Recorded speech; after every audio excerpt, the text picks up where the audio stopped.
Բարև ձեզ հարգելի ընկերներ, շատ կարճ 2-3 հարցով շատ կարճ կաշխատեմ անդրադառնալ։ Առաջին հերթին այդ Արեն Սիմոնյանը այսօրվա այդ խայտառակ հարցազրույցին հասկանում եք նորմալ պետությունում նման բան հնարավոր չէ։ Եվ մեկ ֆրազա մենակ կասեմ, երկու ֆրազա չէ նրա ասածներից, երբ որ նա ասում էր Արցախը, Ադրբեջանը եւ այլն հերիք է այս կողմ են կողմ, եւ լրագրողի հարցին ինչ է հայ ազգը հայ իրավունք չունի երազելու, նա ասաց ոչ մի դեպքում իրավունք չունի, պետք է այդ երազանքները կտրել, սպանել, բառացի խոսքեր եմ ասում, այն փոքրի մեջ էլ, այսինքն ծաղմնային էտապում նկատի ուներ, դե հիմա ուխտից ինչ սпасել։ Դուք հասկանում եք դա ինչ է խոսում։ Դա նույնիսկ ակուպանտը, եթե նույնիսկ աշխատում է սպանել, նման բան չի ասի։ Երկրորդ նրա արտահայտությունը, որ ոչ թե սահմանադրությունը փոխում ենք Ադրբեջանի պահանջով, այլ այն պատճառով, որ Ուկրաինան հարձակվել է, Ռուսաստանը հարձակվել է Ուկրաինայի վրա, Ամերիկայի Իրանի մեջ պատերազմ է։ Բացատրություններն ավելորդ են ինձ թվում է։ Ալեն, փոխանցիր քո այդ թուրքի հարճին, որի հարճն ես դու հանդիսանում, որ այն հարցին թե ինչ բան է Քարաքոսը իր եւ Ալիևի սիմբիոզն է։ Առանց Ալիևի ինքը ոչ ոք է, առանց իրեն էլ Ալիևը ընդամենը կլիներ ռագանոսец համաշխարհային։ Այս դավաճանախմբին պետք է վերացնել, ոչ թե հետները գնալ ընտրության։ Այս ընտրությունները լինելու են Հայաստանի կործանումը, բացարձակ։ Ստեղծվելու Արցախի կործանման կոլաբորացիոնիստական օկուպացիոն խորհրդարանի տեղը Հայաստանի կործանման խորհրդարան։ Երկրորդ հանգամանքի ինչի համար ես կուզեի անդրադառնալ, այսօր տղաները Գևորգ Գևորգյանը, Միկան, այդ ազգանունը մոռացել եմ, այդ Ղարաբաղի համայնքի ներկայացուցիչը եւ այլն, եւ ելի շատերը կազմակերպել են այսօր ակցիա խորհրդային դիմաց, որպեսզի բացահայտվի, բացվի այն տղաները, որոնք հանձնաժողովներ այդ պատերազմի հետ կապված կատարել, որը փակ է, որը գաղտնիք է դարձել, չգիտես ինչի, չնայած դա հանրությանը ծանոթացնելու համար է ստեղծված։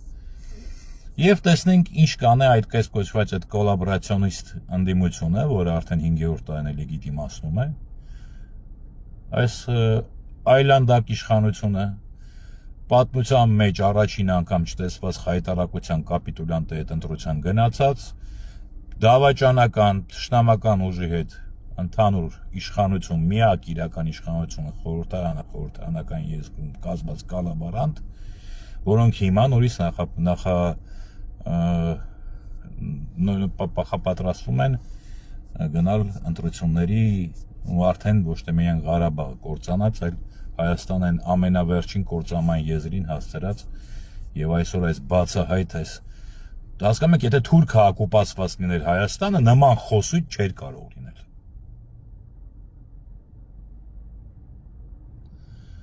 Եվ երկրորդ հարցն էլ երրորդ հարցը հարգարժան Սամվել Կարապետյանին,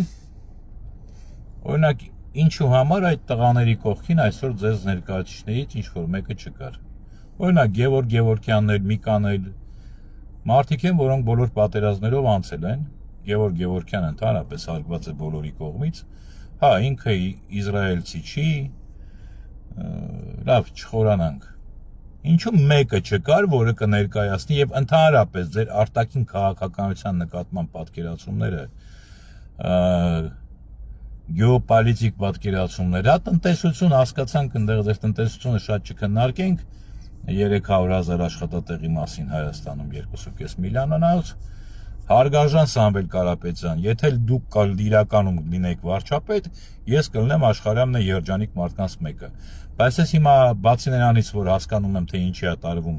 եւ ինչ կորուստ է տարվում Հայաստանը, նաեւ ես ձեզ եմ ափսոսում, որովհետեւ այդ ընտրությունները նաեւ չասեմ կործանելու են, բայց սարսափելի վնասելու են նաեւ ձեզ եւ ձեր արժեքին, որը գոնե, եթե այդպես չլիներ, գոնե դրսում հնարավոր կլիներ կազմակերպել գոնե նոր էլիտայի ձևավորում։ Շատ չխոսեմ, բայց ուր է իրական, հասկանում եք, Նարեկ Կարապետյանը համակրելի տղա է, նրա կողքի հավաքված թիմը շատ երիտասարդ է, երիտ թիմ է, группа поддержки, բայց եթե նույնիսկ группа поддержки որպես դիտարկենք, նրանք խարիզմա չունեն։ Լավ,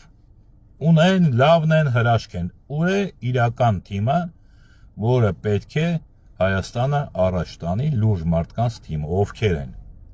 Հույսով եմ դա Իսրայելցով չի սահմանափակվում, խնդրում եմ մաքսիմալ արագ ձևով, դուք կալանքի տակ եք, դա մի ահավոր բան է,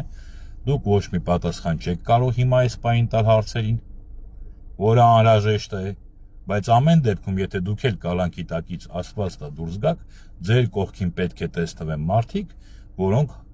ոչ մի մարդ, մանավանդ տնտեսագետը միակ, չի կարող պատասխանել բոլոր հարցերին։ Ուր է թիմը։ Այսքան բան։ Հասկանում եք, հասել ենք այն օրվան, որ իրական առաջի մարդը, երկրորդ մարդ, քանի որ առաջի մարդը նախագահն է հայրը, խորհրդարանական պետության մեջ ըստ համանդրության երկրի գլուխը այն նախագահն է, այն նեկրոմանտը, երկրորդ մարդը ազգային ժողովի նախագահն է, իրական իշխանությունը ազգային ժողովն է ամբողջական եւ այդ անդիմադիր կոչվող այդ համակարգային սիստեմային ու այդ բառից վախենում են սարսափելի, որովհետեւ նրանք իշխանական համակարգի անկախների մասն են այդ անդիմությունը միասին եւ նոր որ իշխանություն չի, որը ուղղակի կնշանակված գործակատերը հանդիսանում է այդ խորհրդարանը թրքական ուժի հետ կազմելու միջոցով լեգիտիմացնելով ընտրված այս հրեշը